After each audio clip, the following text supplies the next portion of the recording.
Oscar ಪ್ರಶಸ್ತಿ ವಿಜೇತ ಸಂಗೀತ ಸಂಯೋಜಕ ಎಆರ್ ರೆಹಮಾನ್ಗೆ ಎದೆನೋವು ಕಾಣಿಸಿಕೊಂಡಿದ್ದು ಚೆನ್ನೈ ಆಸ್ಪತ್ರೆಗೆ ದಾಖಲಾಗಿದ್ದಾರೆ. ರೆಹಮಾನ್ ಅವರಿಗೆ ಇಸಿಜಿ ಮತ್ತು ಎಕೋಕಾರ್ಡಿಯೋಗ್ರಾಮ್ ಸೇರಿದಂತೆ ಕೆಲವು ಪರೀಕ್ಷೆಗಳನ್ನು ಮಾಡಿದ ಬಳಿಕ ಡಿಸ್ಚಾರ್ಜ್ ಮಾಡಲಾಗಿದೆ.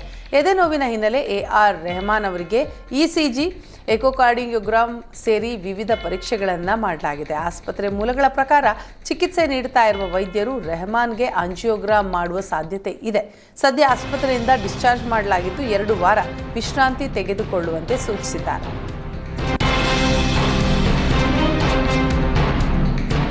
ಮಧ್ಯಪ್ರದೇಶದ ಗ್ವಾಲಿಯರ್ ನಗರದ ಸರ್ಕಾರಿ ಆಸ್ಪತ್ರೆಯಲ್ಲಿ ಅಗ್ನಿ ಅವಘಡ ಸಂಭವಿಸಿದೆ.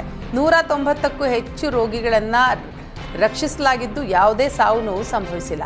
ಆಸ್ಪತ್ರೆ ಸಿಬ್ಬಂದಿ ತಕ್ಷಣ ಕಿಟಕಿಗಳನ್ನು ಒಡೆದು ಐಸಿಯುನಲ್ಲಿದ್ದ 13 ರೋಗಿಗಳು ಸೇರಿದಂತೆ 190ಕ್ಕೂ ಹೆಚ್ಚು ರೋಗಿಗಳನ್ನು ಸುರಕ್ಷಿತವಾಗಿ ಬೇರೆ ಆಸ್ಪತ್ರೆಗೆ ಸ್ಥಳಾಂತರಿಸಿದ್ದಾರೆ. ಸ್ಥಳಕ್ಕೆ ಆಗಮಿಸಿದ ಅಗ್ನಿಶಾಮಕ ದಳದ ಸಿಬ್ಬಂದಿ ಬೆಂಕಿ ನಂದಿಸಿದ್ದಾರೆ.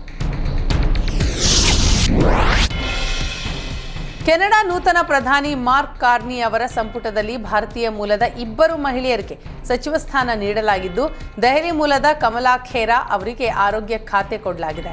ಭಾರತೀಯ ಮೂಲದ ಅನಿತಾ ಆನಂದ್ ನಾವೀನ್ಯತೆ, ವಿಜ್ಞಾನ ಮತ್ತು ಕೈಗಾರಿಕಾ ಸಚಿವರಾಗಿ ಹಾಗೂ ಕಮಲಾ ಖೇರಾ ಆರೋಗ್ಯ ಸಚಿವರಾಗಿ ಅಧಿಕಾರ ವಹಿಸಿಕೊಂಡಿದ್ದಾರೆ. ಕಮಲಾ ಖೇರಾ ಅವರು ಕೆನಡಾ ಸಂಸತ್ತಿನ ಇತಿಹಾಸದಲ್ಲಿಯೇ ಅತ್ಯಂತ ಕಿರಿಯ ವಯಸ್ಸಿಗೆ ಸಂಸತ್ ಪ್ರವೇಶಿಸಿದ ಮಹಿಳೆ ಎಂಬ ಗೌರವಕ್ಕೆ ಪಾತ್ರರಾಗಿದ್ದಾರೆ. ಈ 2 ಮಾಜಿ ಪ್ರಧಾನಿ ಜಸ್ಟಿನ್ ಟ್ರೂಡೋ ಅವರ ಸಂಪುಟದಲ್ಲೂ ಸಚಿವರಾಗಿ ಕಾರ್ಯನಿರ್ವಹಿಸಿದ್ದರು.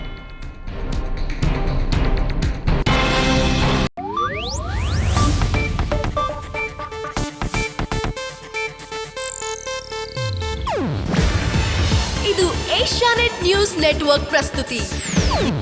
ನೀವು ನೋಡ್ತಿದ್ದೀರಾ ಏಷ್ಯಾನೆಟ್ ಸುವರ್ಣ ನ್ಯೂಸ್.